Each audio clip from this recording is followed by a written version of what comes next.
발표를 맡은 법판에서 나고 자란 한국한 교통과정, 석사과정 이성환이 나갑니다. 먼저 법판 마을의 유래에 대해서 먼저 설명해 드리려고 합니다. 멋있지 않나요? PPT에 좋은 기능이 추가됐더라고요. 법판은 첫 번째로 숯불이 많아서 벌이 많은 벌판이다. 그래서 법판으로 옮겨졌다라는 설이 있고요. 두 번째는 범섬이 있는 마을이라서 범섬이 있는 마을 범리로 시작했다가 범이 호랑이이기 때문에 마을을 이렇게 평화롭게 사이좋게 지내야 된다라는 의미가 있어야 된다고 해서 범섬이 법판으로 바뀌었다라는 설이 있고요. 세 번째는 원래 법판이 대정연에 속해 있었다고 합니다. 근데 예전부터 그 동쪽에 정의연에서 동쪽에서 이주해온 분들이 많아서 우리 정의연에 속하게 해달라라는 그런 요구가 많아서 결국 정의연에 편입됐고요. 그렇게 마을 이름이 법에 의해서 대정연에서 정의연으로 돌아왔다라는 뜻에서 법판이 됐다는 세 번째 설이 있습니다. 마지막 네 번째 설은 제가 오늘 발표해서 계속 여러분 얘기하게 될 것 같은데요. 목호의 난. 우리 최영 장군에 의해서 목호의 난이 평정되게 됐는데요. 그래서 고려의 원의 집에 있다가 고려의 법치로 돌아오게 됐다. 이 땅에 평화가 돌아왔다라는 의미로 법판이 됐다는 네 번째 설이 있습니다. 지난번에 교수님께서도 말씀해 주셨는데 그 마을지를 누가 썼느냐에 따라서 그 마을지 방향이 많이 달라진다고 하셨어요. 이 마을지는 외부에 맡긴 게 아닌 철저하게 우리 마을 사람들이 썼구나라는 걸 많이 느낄 수 있었어요. 이쪽에 제가 네모난 표에 나와 있는데요. 우리 이 마을의 역사에 대한 자부심이나 아니면 안타까움이 여실하게 느껴지는 마을지였어요. 그래서 전체적으로 우리 마을의 사람들의 그 온정이 느껴지는 사람 냄새 나는 마을지였다는 걸 말씀드리면서 시작해 보도록 하겠습니다. 일단 법판을 모르시는 분들을 위해서 간단하게 설명드리면 육지에서 내려온 친구들이나 법판 그런 친구들한테 설명할 때 그 월드컵 경기장 알지? 거기 밑에 동네야 이렇게 설명하곤 합니다. 지금 행정구역상 그 월드컵 경기장이 위치한 신시가지도 법판에 포함되긴 하는데요. 예전에 우리 할아버지 할머니가 살았던 시대에는 그 월드컵 경기장 밑에 있는 바닷마을이 법판 마을이라고 생각하시면 되고요. 요즘에는 원래 7코스가 생긴 이후로 관광지로 많이 유명해진 곳이기도 합니다. 그래서 종려마을이기도 해서 법판 해녀학교에서 매년 해녀를 양성하기도 하는 곳입니다. 왼쪽에 나와 있는 사진은 제주 포구라는 책에 나와 있는 사진인데요. 1960년대에 법판 포구의 사진입니다. 그래서 여기 나와 있는 최영장 목포의 난 복시한 사건은 법판의 대표적인 역사적 사건이라서 오늘 이 부분은 좀 자세하게 말씀드리도록 하겠습니다. 위치를 간단하게 말씀드리면 한라산 정남 쪽에 위치해 있고요. 서귀포 시내와 중문, 중간 지역에 위치해 있는 마을입니다. 지금은 그 신시가지, 월드컵 경기장과 시청이 있는 그 부분까지 행정구역상에서는 법판으로 포함되고요. 우리 마을 사람들의 생각하는 그 찐 법판은 그 밑에 동네의 조그만 어촌 마을을 떠올리면 더 좋을 것 같습니다. 법판의 마을의 역사를 말씀드리겠습니다. 우리 마을지도 나와 있는데요. 우리 법판 설품에 대한 역사적 기록이나 고증이 찾기가 어려워서 많이 안타깝다라는 서술이 되어 있었는데요. 최초의 역사적인 기록은 1510년 조선 중종 5년에 조선 왕조실록에 나와 있는 정의로부터 서쪽 30거리에 법판포가 있다. 이 문장으로 처음 법판이라는 말이 역사적인 텍스트로 등장하게 됩니다. 그 전까지는 추측으로 알아볼 수 있는데요. 일단 그 최영 장군의 목포 토벌이 역사적인 사건으로 있었는데 그 이후에 이 목포 토벌과 관련된 지명이 아직도 많이 남아 있습니다. 막숙이라는 지명은 그 최영 장군 목포 토벌 당시 이 장소에 막을 치고 수경을 했다라는 지명으로 유래로 이름이 지어졌고요. 배엄주리는 이 여기 바다 해안가인데 여기서 배엄주리라는 곳에서부터 범선까지 이렇게 배를 엮어서 그 범선까지 나아갔다. 아마 뱀줄 이렇게 의미한 게 아닌가 싶습니다. 그런 식으로 이런 고려시대 목포 토벌과 관련된 지명이 많았으니까 당연히 그때부터 사람이 살지 않았겠냐 하는 추측이 있습니다. 그리고 구정과 전설로도 알아볼 수 있는데요. 이 구정과 전설은 1545년부터 시작됐고요. 그 을사조약이 일어나면서 이렇게 세상이 어지러워지자 제주도의 현씨가 제주도에 입도했고 뭐 낚시를 하면서 평화롭게 잘 지냈다라는 전설이 전해지고 있다고 하고요. 또 광대아시라는 법한의 한 장소에서 현씨, 허씨, 한씨, 세송씨가 의형제를 맺으며 살다가 현씨는 법한으로, 허씨는 서호동으로, 한씨는 고목동으로 이주했다는 전설이 내려온다고 합니다.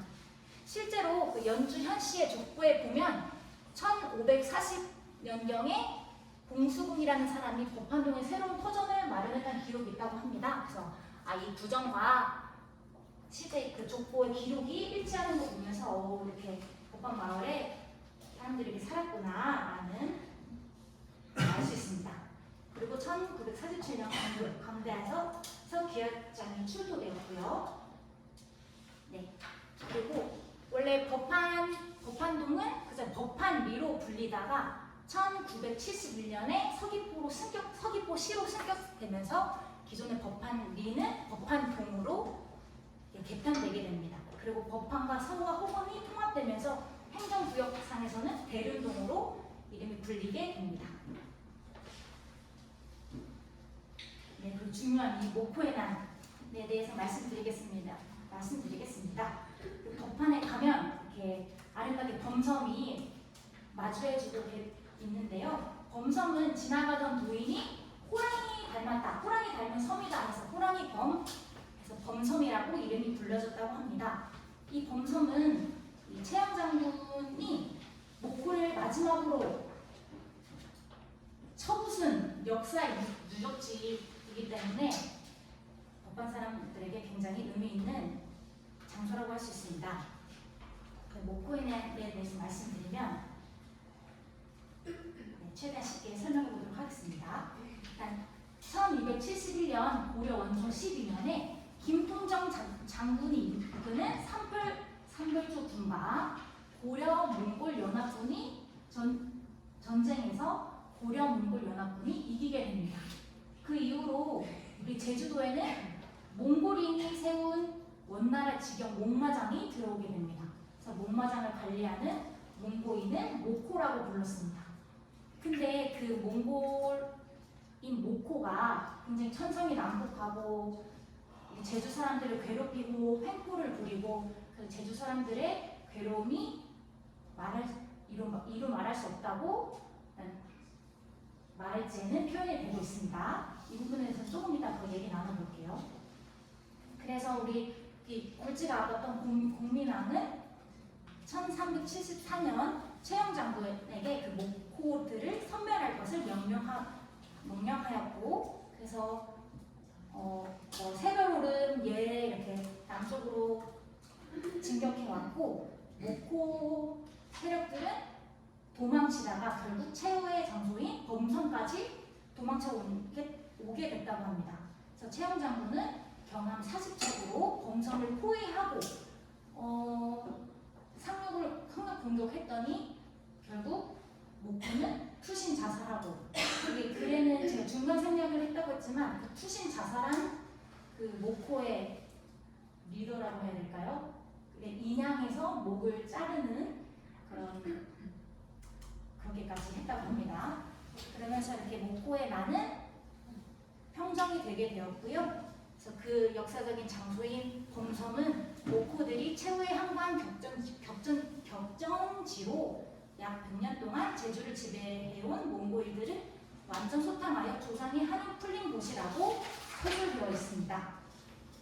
저도 사실 이런 저희 북한에 옛날부터 한치축제라는 축제가 있었는데 매년 우리 어촌 회장님이 채영 장군 문장을 하고 이 모코의 난을 자랑스럽게 재현하고 저는 그런 모습을 보고 자랐기 때문에 채영 장군 자랑스럽다, 모코의 난 평정한 그 사건이 굉장히 자랑스럽다 여겨왔는데 지난주에 교수님 수업을 들으면서 이 저의 이런 생각을 깨치게 됐는데요. 어쩌면 이 몽골 아까 채영 장군이 군사 2만 5천 명을 보내고 왔다고 했어요. 그럼 그 상대편의 모코 군에 같이 가담해야 됐을 사람들은 아마 제주 사람들이 아니었을까. 그래서 채영 장군이 죽인 건 어쩌면 수많은 제주 사람이 아니었을까라는 말씀을 듣고 굉장히 큰 충격을 받았습니다. 그래서 검색해본 결과 제주 도민에게는 고려인이나 몽골인은 다 똑같이 본인을 힘들게 하는 존재였다라는 평가가 있었고 어쩌면 고려판 사상일 수도 있다라는 얘기 들어서 이 부분을 같이 한번 얘기 나눠도 좋을 것 같다 싶었습니다. 채영 장군의 묵고 토론, 당시 제주 사람의 입장에서는 어떻게 평가될 것인가 이렇게 한번 던지고 넘어가 보도록 하겠습니다. 우리 마을의 발전사는 크게 자동차, 도로, 상수도로 나눠서 설명해 보도록 하겠습니다. 우리 제주도에 자동차가 처음 들어오게 된 것은 1925년 제주 동부 자동차 회사가 설립되면서 우리 여객 자동차로 처음 등장하게 된다고 합니다. 그리고 1962년에 한라산 동부 제1 횡단도로 개설되고요. 그냥 검색해보니까 그 516도로랑 똑같은 시기인 걸 보니까 아마 똑같은 도로이지 않나 싶습니다. 1974년에 제주 중문간 제2 횡단도로가 개설됐다고 하고요. 이건 아마 1100도로, 지금의 1100도로를 얘기하는 것 같습니다. 그리고 법한 마을에 버스가 개통되게 된 것은 1964년입니다. 법한을 경유하는 시외버스 노선이 개통되고 1981년에는 시내버스 노선이 개선됩니다. 그래서 이 글을 마을지에서 읽고 그럼 아마 시외버스니까 우리 일반 서민들이 타기엔 어려웠겠다.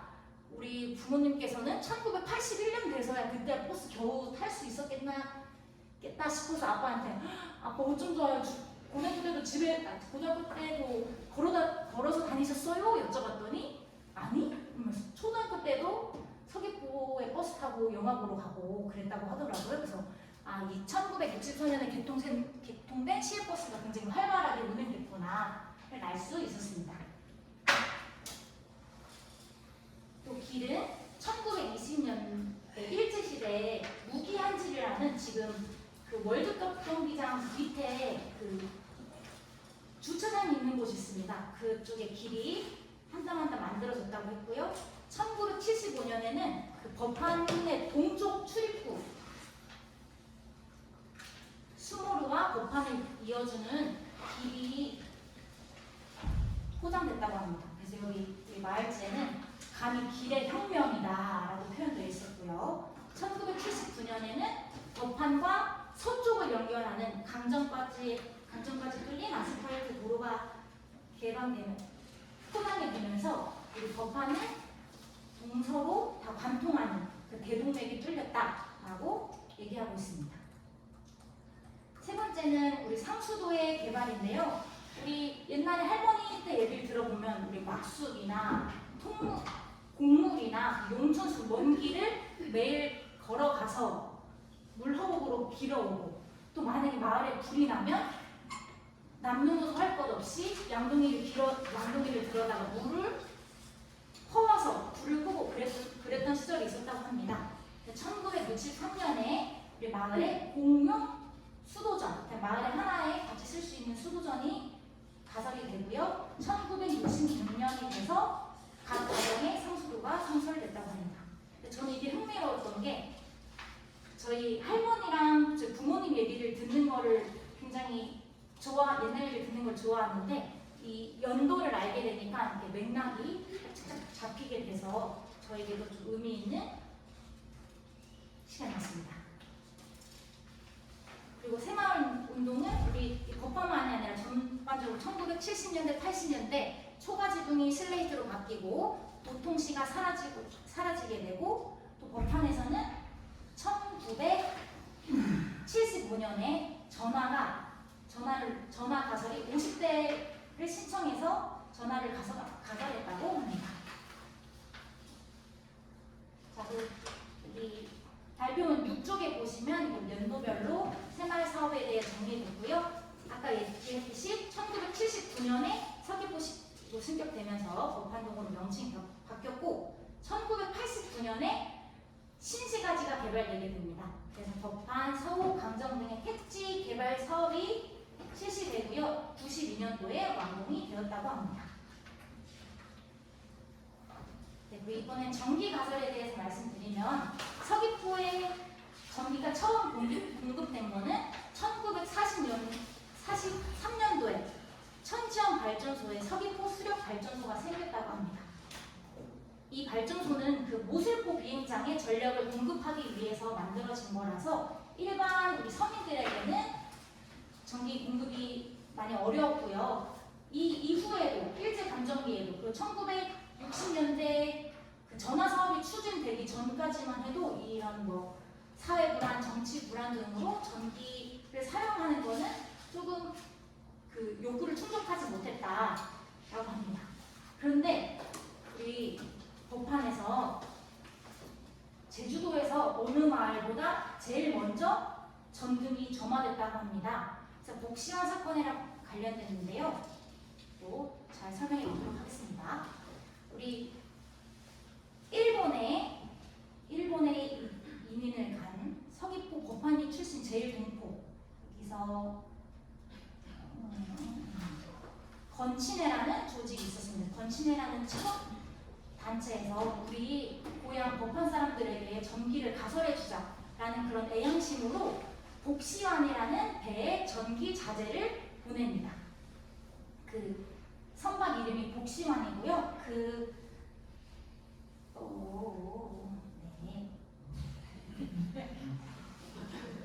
그래서 그 배에는 그 건친회가 보낸 전기 가설 자재도 있고 학교에 보낸 화장품, 그 회원들의 개인 물품이 있었다고 합니다.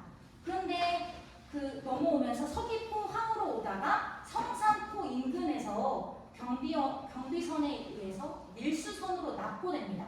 납포됐다는 말은 쉽게 그 배를 빼앗겼다고 생각하면 될 것 같습니다. 그래서 근데 그 납포된 복시안에는 해양 경비대원이 3명이 탑승하고 있었다고 해요. 그래서 목포로 가다가 기계 고장을 이후로 그 다음날 제주항에 기항하게 되는데요. 이때 한중 원만영이라는 사람이 나타납니다. 그들은 그 일제감정기 때부터 유지 행사를 해왔고 그 몰이 부당한 방법으로 이익을 빼앗는 것으로 유명한 사람이었다고 합니다. 그들이 이 복시환 선박을 운반하는 우리 법한 출신 책임자였던 변성익에게 얘기를 합니다. 너희 이 화물 적정한 가격으로 넘기면 무마시켜줄게. 안 그러면 내 목포로 가져가면 다 밀수품으로 판정받으니까 다 뺏길 거야. 그러니까 좀 적절한 가격으로 넘겨라 라는 제안을 했다고 합니다. 그 공간에서는 제주 감찰청장의 신우등 조카도 지켜보고 있었다고 하고 그 궁지에 몰린 변성익은 울며 겨자 먹기로 그 전기 가설 자재를 빼내는 조건에 그 가격을 넘기는 제안에 응했다고 합니다. 근데 갈수록 관계 기간, 교제비 부담 등 요구 조건이 늘어나고 또 육지에 옮긴 화물 일부가 없어지는 등 사태가 복잡하게 됐고요. 그리고 또 제주 전체적으로 이런 몰이 행위가 자행되고 있고 또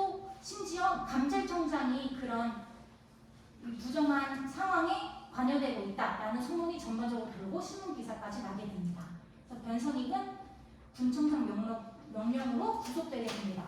이렇게 도민들의 비난은 들끓고 법한 사람들은, 법한 주민들은 우리 이 사실 복수임하는 밀수선이 아니라 우리 법한 사람들을 위해서 그 전기 가설 자재를 싣고 온 것입니다 하면서 진정서를 보냈고, 그래서 압수한 복시한 화물은 40만 원의 변성익 측에 불화되게 됩니다. 그래서 일단 이 사건으로 알 수 있는 것은, 첫 번째는 이 당시에 이런 모의 행위가 굉장히 극심했다. 그리고 두 번째는 고향을 생각하는 제일 공포들의 애양심을 느끼고 있었고, 아직까지도 그 감사한 마음을 가지고 있는 후손들의 마음을 알 수 있었습니다. 네, 이해되셨을까요? 그래서 이렇게 감사한 마음이 담겨 있는 부분 한번 적어보았고요. 그래서 여기 8쪽에 보면 8쪽 위에 제가 추가적으로 찾았던 부분을 적었는데요. 우리 복시한 사건의 직간접적인 영향으로 충청 남북도에서 각 50명씩 100여 명의 경찰 병력이 제주도에 파견됐다고 합니다. 그래서 이 응원경찰이 파견되고 이게 제주 4.3에 직간접적인 영향이 됐다는 글을 제가 보게 됐습니다. 4.3의 도화선이 됐다고 하는데 이 부분도 사실 저는 직접적으로 이렇게 연결이 어려워서 혹시 잘 이해되는 분 있으면 같이 이 4.3 사건과 이 복시한 사건의 연관성에 대해서 이야기 나눠봐도 좋을 것 같다고 생각이 들었습니다. 그리고 우리 그쪽으로 넘어가서요. 우리 법한에서의 사상 피해는 제가 직접 할머니께 찾아뵙고 우리 법한에서는 어떤 사상 피해가 있었어요? 라고 질문을 하고 그 인터뷰한 내용을 담았습니다.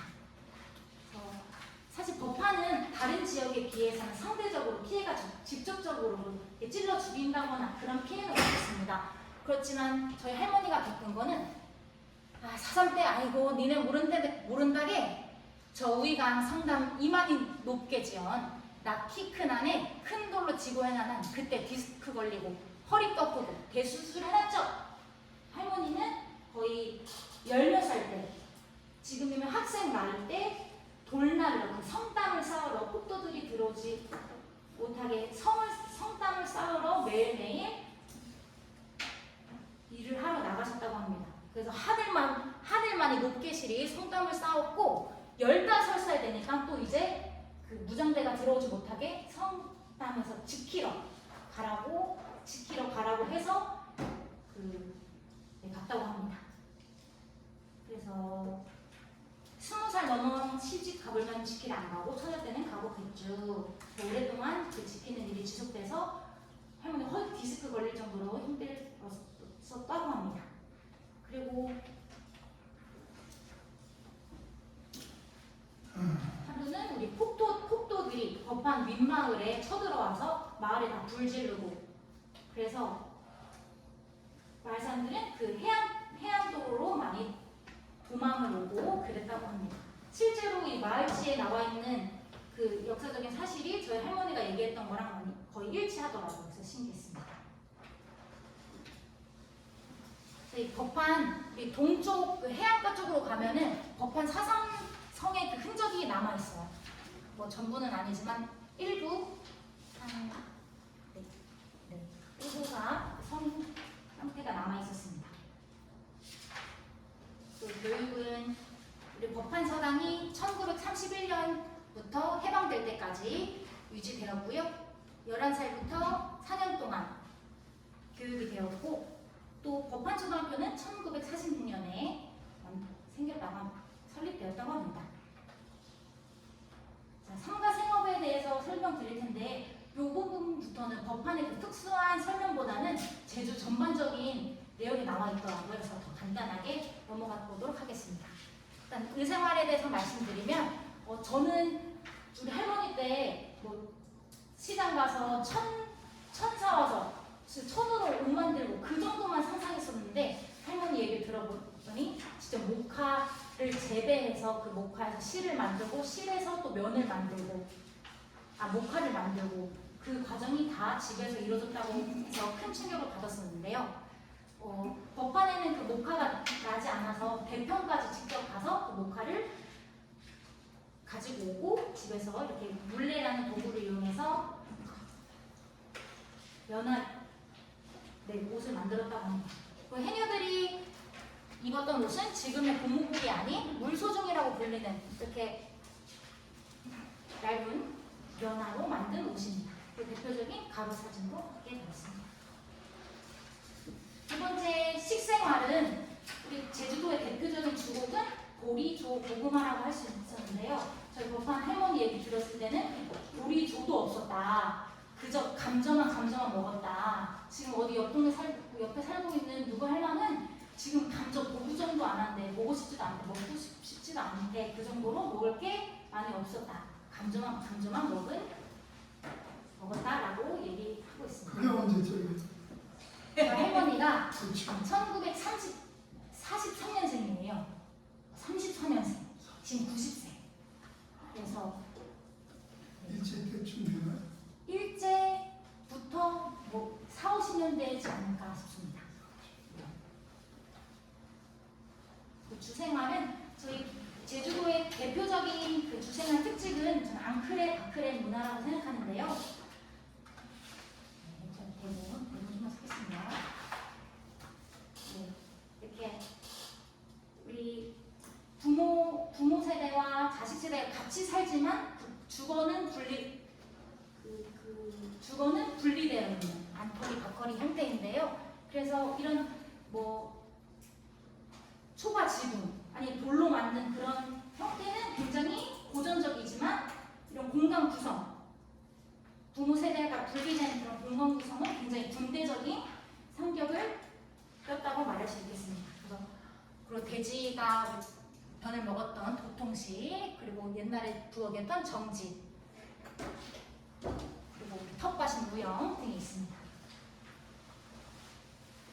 그리고 할머니 얘기를 들어보면 매일 물 나르러 저기 멀리까지 갔다 오고 또 겨울엔 땔감 줘야 되니까 미리부터 저 위에 고군산 넘어서 먼 길을 또 걸어가야 되고 초가 지붕에 이을 새 집줄을 만들 새도 다 구해와야 되고 매일매일이 노동의 현장이었고 정말 말해도 모를 정도로 힘든 생활이었다고 합니다. 우리 의식주 모두 다 곡식을 심어서 식량 만들고 면화를 심어서 옷을 만들고 나무를 키워서 집을 짓는 생활의 3대 요소가 다 모두 자급저조 생활이었고요. 그 당시에 우리 할머니 세대 때 주로 농사를 지었던 작물을 적어봤습니다. 그리고 법한에서 조금 대표적으로 농업을 지었던 그 작물들을 소개하자면 첫 번째 감귤, 이건 법한만이 하는 전체적이겠죠. 그리고 감귤은 1911년도에 신유동에 있는 김태진 씨가 일본에서 감귤 기술을 배우고 들어오면서 제주도에 들어왔다고 합니다. 근데 본격적으로 이 감귤 산업이 시작된 거는 1960년대라고 합니다. 그리고 법한의 대표적인 농사 품목은 파인애플이 있었는데요. 저희 할아버지 때도 저 어렸을 때 초등학교 때까지도 비닐하우스에서 이 파인애플을 농사를 지었었습니다. 그리고 바나나 농사도 지었는데 저희 부모님 말씀하시기로는 이 바나나가 법한 마을을 부자 동네로 만들어준 굉장히 효자 품목이었다고 합니다. 그리고 네 번째는 시설 감귤. 비닐하우스에서 재배하는 감귤이 있습니다. 그리고 우리 법한은 반농반업의 마을인데요. 우리 법한포구가 대표적인 우리 수산업의 중심지라고 할 수 있습니다.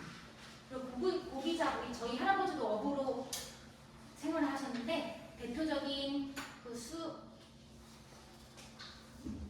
생선은 우리 자리돔과 볼벨이 있습니다. 그리고 해녀들이 수확했던 해산물에는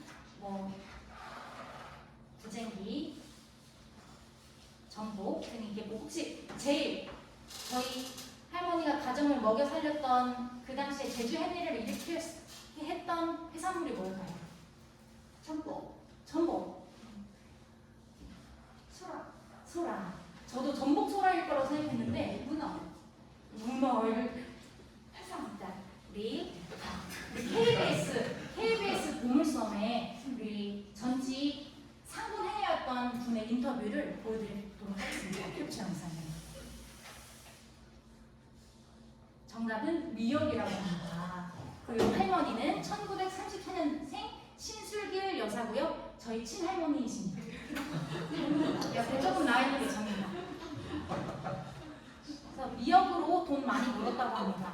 그래서 책에도 많이 역서책에서 나와 있듯이 해녀들은 바다에서 미역을 캐오는 역할을 했고 남자들은 또 남편들은 그 무거운 미역 더미를 받아주러 미역 마중을 나갔다고 합니다. 그래서 우리 할아버지도 그렇게 미역 마중을 잘했다고 할머니께서 말씀하셔서 아유 할머니 그거 진짜 사랑이네. 지금 할아버지는 돌아가셨거든요. 그래서 할아버지가 할머니 사랑하니까 그거 다 들어준 거네 라고 호들갑을 떨었더니 아니 돈 그거 다 돈 때문에 한 거라고 할머니가 이렇게 칼같이 말씀하셨습니다. 그리고 별로 안 궁금하실 수도 있겠지만 아까 저 할머니랑 인터뷰했던 내용이 원래 10월이나 11월 중에 책으로 나올 예정입니다. 응답하라 제주 할망이라는 책이고요. 관심 없으셔도 어쩌다 한번 살펴봐 주시면 감사하겠습니다. 살아계신 거예요? 네네네네. 할머니는 건강하게 잘 계십니다. 거의 다 끝이 거의 얼마 안 남았습니다. 자, 우리 축산업에서는 이런 동물들이 있는데요. 일단 우마 산업으로는 해방 전에 공동목장으로 법한캐랑 탈베리캐라는 두 곳이 있었다고 합니다. 흥미로웠던 게 이 소는 그 농사일에 필요한 소였고요. 해연제로 운영해서 언제 제가 이 소를 빌려가겠습니다. 이런 식으로 운영했다고 합니다. 요즘에 약간 요즘 시스템이랑 비슷한 느낌이 나기도 하고요. 두 번째 양돈 산업에서는 가정마다 돼지는 한 마리 이상씩은 키웠다고 합니다. 우리 도통시에서 우리 사람의 인분을 돼지가 먹고 그 돼지가 싼 또 거름이 되고 이렇게 자연순환이 되는 아름다운 시스템이 있었습니다. 그리고 세 번째 양계산업인데요. 저희 법한에서 저 초등학교 때까지 양계장이 있었던 걸 기억합니다. 양계산업도 닭 1000마리에 달하는 양계장이 있었다고 하고요. 꿩오리 농장도 있었다고 합니다. 그리고 우리 법한의 대표적인 신앙생활로는 우리 법한동에는 앞돈양당이라는 곳이 있습니다. 법한 해안도를 쫙 걷다 보면은 돌담으로 둘러싸여진 곳이 있는데요. 원래는 그 여드레 땅 그리고 일레 땅이라는 곳이 있었는데 너무 가기가 험해서 이 법한 앞돈양 땅으로 통합이 돼서 운영되고 있다고 합니다. 그리고 두 번째는 마을제인데요. 저희 매년 정월초 남자 어르신들께서 노인회관에 모여서 정포제라는 걸 지냈어요. 그래서 저는 사실 이게 뭘 하는 건 몰랐지만 이번에 우리 마을의 안녕과 번영을 도모하기 위해서 마을 어른들께서 이렇게 마음을 모았구나 알 수 있었습니다. 그리고 종교로는 간단히 설명하면 불교는 해강사 용몽사라는 곳이 있었고 기독교는 법한 장로교회, 대한감리교회, 법한교회가 있는데요. 이 법한 장로교회는 지금 월드컵 경기장 맞은편에 있는 그 월드컵 기념교회 법한교회가 됐고요. 이 대한감리교 법한교회도 지금 이 터에 교회가 있는데 아마 교회가 남아있는 것으로 확인됐었습니다. 그리고 마지막에 법한 발표지에 우리 마을 지명에 대해서 그것을 한번 살펴보시면 좋겠습니다. 이번 마을지를 공부하는 시간은 제 스스로도 우리 법한의 역사를 공부할 수 있었던 시간이었고요. 좀 객관적이지 못했던 것 같지만 우리 마을에 대해서 법한이라는 마을에 대해서 그 마을의 역사, 시공과 공간과 그 마을 사람들을 더 사랑하게 되었던 시간이어서 감사한 말을 전하겠습니다. 감사합니다.